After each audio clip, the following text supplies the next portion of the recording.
why did you get started in the fitness business? Well, 5 years ago, I made a complete career change. I started in the fashion industry as a fashion designer, and I found throughout my career that I needed to make a transition, and I found my passion and purpose in helping other women find themselves and become stronger, overcoming some kind of self-doubt and insecurities as I had.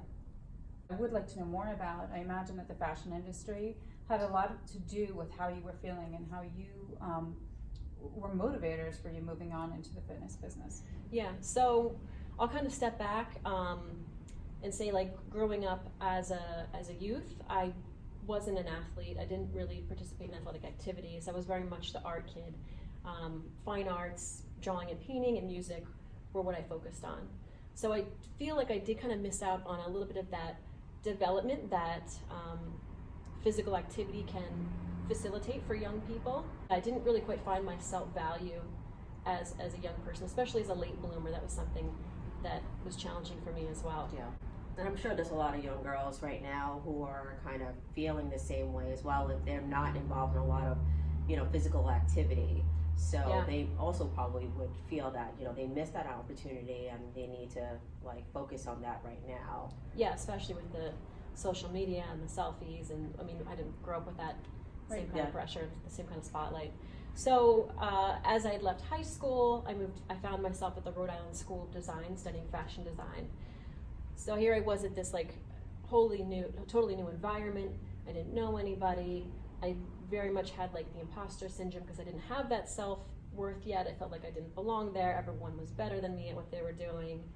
And that led to destructive behaviors for me. So the cycle led me down a path of controlling my weight through restrictive calorie restriction and also purging. Mm-hmm. So as I left school later, I went into the fashion industry as a designer, started working for Lilly Pulitzer to start. That pressure to stay skinny and to be that sample size was always something that I took to heart. And it very much led me to restrict what I was doing in my life. I lived in this tiny little box of what I can and can't do. So what was the point at which, when you were in the fashion industry, that you kind of said, look, I can't do this anymore, I have to, go follow my other passion, or really just get away from this environment that was so harmful to you? So when I was in that fashion industry, fitness was kind of a way to control my weight. It was very much just a tool to stay skinny, stay in those sample sizes, and it was just about cardio and burning calories. At some point later, in my mid-20s, I started to explore strength training under the guidance of a trainer, and that's when I really started to see some changes in my body that I'd always been seeking and had never gained. And also I just felt differently, inside and out. I just felt differently as a person.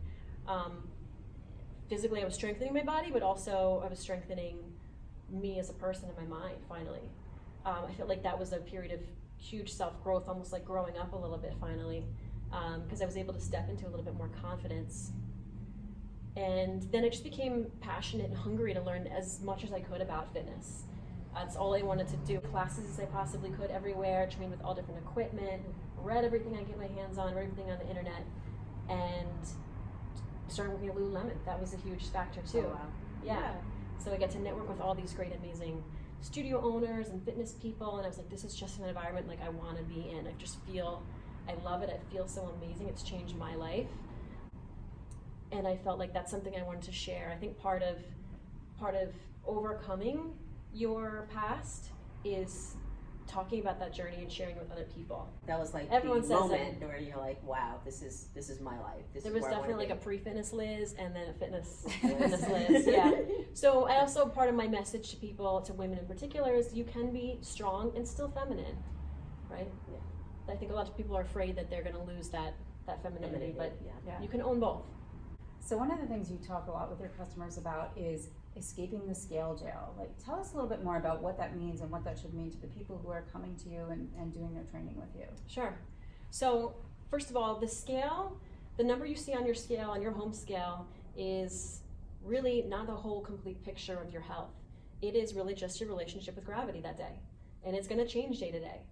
Your weight's going to fluctuate between 2 and 4 pounds a day. So I even recommend to people just weigh yourself once a week because you're going to drive yourself crazy. That's a good Yeah. punch. Yeah, those 2 pounds really gets to me sometimes. We drive ourselves nuts over this. Yeah. We do, like, it doesn't matter what we read in some magazine or what Dr. Phil tells us on the TV, like, as women, we're going to do it. We're like, yes, quick fix, come on, let's go.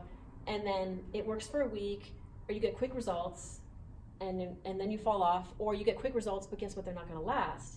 And that's because you're not looking at the whole complete overall picture, which is your body composition. And that's your lean body mass, so muscle and everything else in your body, versus your fat body mass. So the ratio of those two is really what's going to make up your influence, your health, especially your hormone health, and that's super important for women, and everything else, your bone density. So that's also the reason why, you know, you can be the same height, the same weight as your friend, and have a completely different body shape, because you're different body fat percentages, different lean mass to body fat that you are carrying around as a person. That's influenced by, of course, your exercise and your what you're eating. What you're eating, yeah. So also for older women, you recommend weight training along with cardio, because we tend to lose calcium as we get older, and that could get really dangerous if you constantly just doing cardio, because then you start burning off muscle. Absolutely. And you're not protecting your bones with what they need to have as the lean muscle. So you recommend that older women as well should do a little bit of weight training. You know, 100%. You need a balance of that weight training, strength training, versus the cardiovascular. You want to maintain your bone health, your hormone health, but you need that cardiovascular capacity to maintain your heart health and your lung health. So if you're doing one or the other, you're going to see something get compromised eventually. Do what you love. Certainly, if you love running, do it, but you need to balance that out with some strength training. Yeah. What are you excited about for this year? Oh boy, this year, 2019. So I'm a part of this wonderful studio, Evolve Training Studio. It's in Shrewsbury. I'm super excited that they are growing into another fitness space. They're growing their space. They're adding more fitness classes coming in March. So that's super exciting. We have an awesome staff here, very knowledgeable, top-level trainers. So it's a great personal training spot. I'm also excited about, I'm Pink Ribbon Program certified. So something I'm going to be adding and marketing more is that I now can help women that are either in treatment or post-treatment, going through recovery of breast cancer and rehabilitation, maintaining their range of motion, maintaining a little bit of their flexibility and their exercise level is super important, and it's part of their recovery. I'm also super excited about working with local businesses. I feel like collaborations are a great way to reach more people, and ultimately the goal is reaching and helping more people. So that's great. So tell us, how can people find you? I mean, where can people reach out to you to take your sessions or to learn more about what you're doing? Yeah. So I'm a trainer here at Evolve Training Studio in Shrewsbury.